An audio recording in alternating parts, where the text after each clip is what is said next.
જય માતાજી મિત્રો। તો આજે બાબરાથી એવું માનવ સેવા ગ્રુપ જે આજે અમે અહીંયા સુરતની અંદર આવ્યા છીએ અને એવા આપણે નારી રક્ષા સેના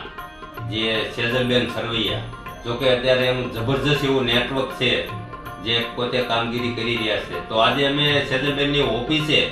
આજે આવીને અમે સેજલબેન જોકે ઘણા ટાઈમથી માનવ સેવા ગ્રુપ ગુજરાતની સાથે 100% સેજલબેને સપોર્ટ આપ્યો છે અને આજે એના સપોર્ટના આધારે આજે એમના ઓફિસે મારે જાતે જવું પડ્યું અને આજે અમે સેજલબેને એક નિર્ણય એવો કર્યો છે કે ગુજરાતની અંદર જે મા બાપ વગરની જે દીકરીઓ છે એનું એક અમે સમૂહ લગ્નનું આયોજન માનવ સેવા ગ્રુપ ગુજરાત અને નારી રક્ષા સેના આ બંને ગ્રુપ સાથે મળીને મા બાપ વગરની દીકરીઓનું અમે સમૂહ લગ્નનું આયોજન રાખ્યું છે। જે સમૂહ લગ્નની અંદર એક પણ રૂપિયો ફી લીધા વગર સરસ મજાના કરિયાવર સાથે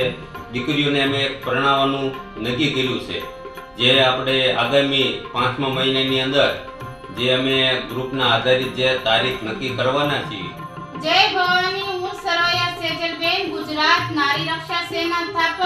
આજે બાબરાથી આપણે પ્રકાશભાઈ આપણને મળવા આવ્યા છે અને માનવ સેવા ગ્રુપ ખૂબ જ સારી રીતે ચલાવી રહ્યા છે અને ખૂબ જ સારી સેવા આપી રહ્યા છે। ત્યારે આજે અમે સાથે મળી અને ચર્ચા કરી અને આપણે વિચાર કર્યો કે આપણે ગુજરાતની અંદર દરેક બેન દીકરી મા બાપ વગરની છે તેના અમે સમૂહ લગ્ન કરશું અને 5મા મહિનામાં અમે સમૂહ લગ્ન કરવાનું નિર્ણય દીકરીના પરિવારનો અને દીકરીનો એક પણ રૂપિયો લેવામાં નહીં આવે અને દીકરીને અમે ખુશી ખુશી પરણાવશું અને કરિયાવર સાથે ખુશીથી સુરતની અંદર વરાસર રોડ અંજલિ સોસાયટી અને ઓફિસ બાબરાની અંદર આપણે પ્રકાશભાઈ જાપડિયાની ઓફિસ છે ત્યાં પણ